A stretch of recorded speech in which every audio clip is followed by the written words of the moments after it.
Hello বন্ধুরা, এটা আমার সকালের ফার্স্ট বুকিং, যেটা ছিল বনহুগলি ড্রপ। আর এনার পিক আপ লোকেশন ছিল তারাপুকুর ঘোষপাড়া। তো ওনাকে পিক আপ করলাম। পিক আপ করার পর ওনাকে নিয়ে যেতে হবে বনহুগলিতে।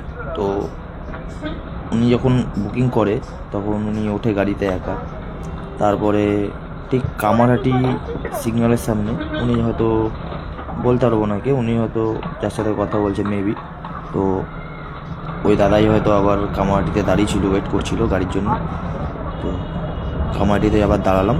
উনি আবার, ওই দাদা হয়তো ওনার কেউ হয়, তো উনি আবার কামারহাটি সিগন্যাল থেকে গাড়িতে উঠলো।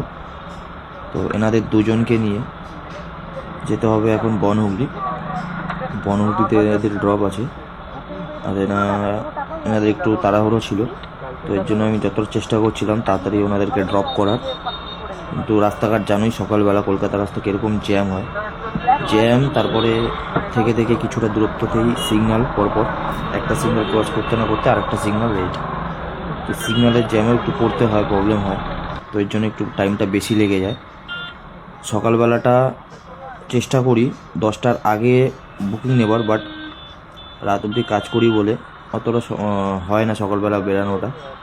তো এই টাইমিংটা যেটা হচ্ছে মিনিমাম 10টা থেকে 11টা, সকাল 11টার মধ্যে। আজকে লেট হয়ে গেলো যদিও অনেকটা।